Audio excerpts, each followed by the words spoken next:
Сәлем көрермендер, арнама қош келдіңіздер. Бүгін біз сіздермен тауық етінен және асқабақ қосылған котлет дайындайтын боламыз. Көптен бері мен рецепттермен бөліспей кеттім. Бүгін осылайша котлет дайындайтын боламыз. Арнама тіркеліп, лайк басып, комментарий жазуды ұмытпаңыздар. Бізге қажет заттар: бір үлкен жуа, оны біз блендерден өткізіп аламыз, және 500 грамдай асқабақ керек. Және де 1,5 килограмм тауықтың етінен фарш керек болады. Және де асқабақты да біз блендерден өткізіп алатын боламыз. Жалпы менде асқабақ сәл көбірек болып кетті. Өзіңіздің қалауыңыз бойынша 300-200 грамдай қоссаңыздар болады. Рецепті описание бөліміне жазып қалдыратын боламын. Сол жерден толық оқып алсаңыздар болады.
Бейнеде көріп тұрғандарыңыздай асқабақ пен жуамызды блендерден өткізіп, фаршымыздың үстіне саламыз, және де бұрышымызды, тұзымызды, және де мен бұл жерде құрғақ чеснок немесе сушеный чеснок салам, және де 2 жұмыртқа салатын боламын.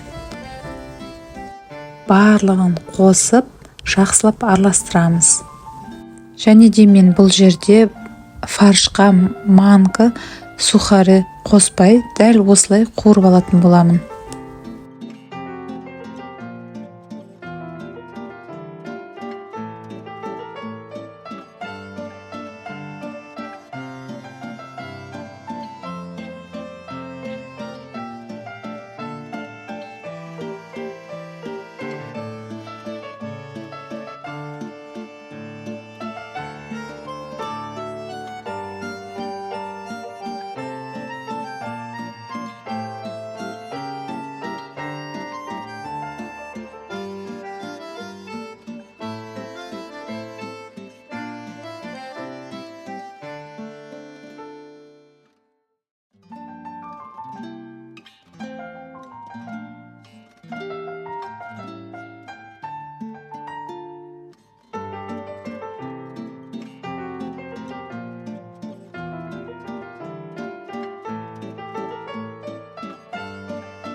Дайын болған фаршымызды табаға сұйық құйып, 2 беті қызарғанша, ортасы піскенше жақсылап қуырып алатын боламыз.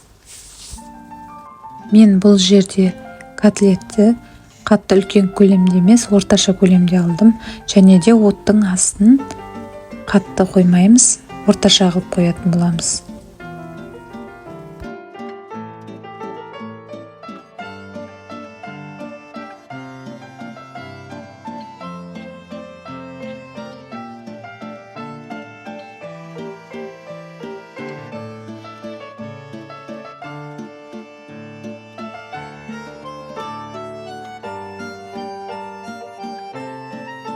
Бейнеде көріп тұрғандарыңыздай мен қақпағын жауып қуырып алатын боламын.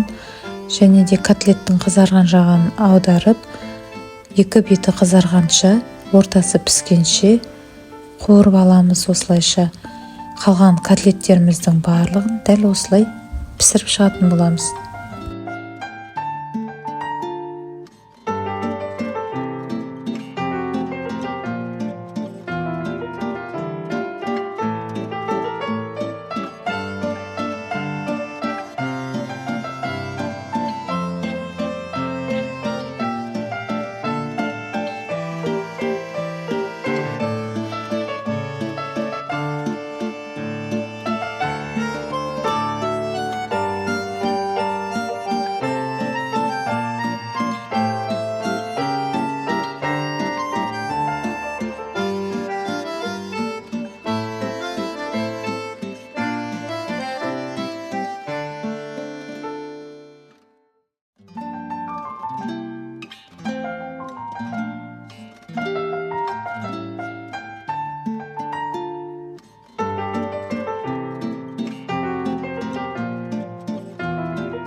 Бейнеде көріп тұрғандарыңыздай менде фарш көп болды. Сол үшін мен қалған фарштарды тоңазытқышқа салып, жартылай дайындап қоятын боламын. Кез келген уақытта қуырып жей беруге ыңғайлы. Сіздерге де осылай жасауға кеңес беремін. Өздеріңіз көріп тұрғандарыңыздай подносқа пакет жайып, котлетіміздің формасын шығарып, қатар-қатар дәл осылай бейнедегідей қылып жайып шығатын боламыз. Осылай подносымызды толтырып алған соң, тоңазытқышқа 1-2 сағатқа қатырып алатын боламыз.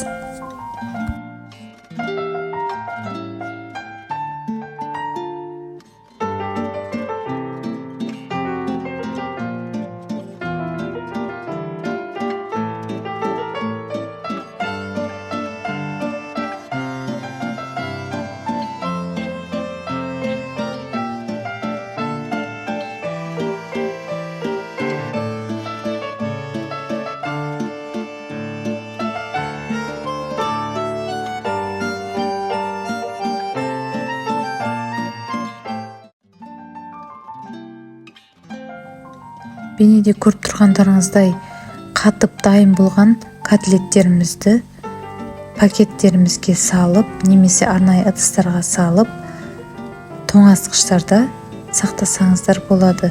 Кез келген уақытта пісіріп жеуге ыңғайлы. Сіздерге де осылай жасауға кеңес беремін. Мен бірнеше жылдан бері осы әдісті қолданып келемін. Және де арнаға тіркеліп, лайк басып, комментария жазуды ұмытпаңыздар. Сіздерге алғысым шексіз.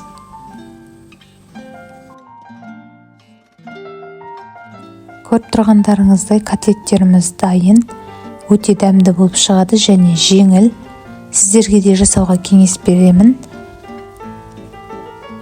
Астарыңыз дәмді болсын. Сау болыңыздар.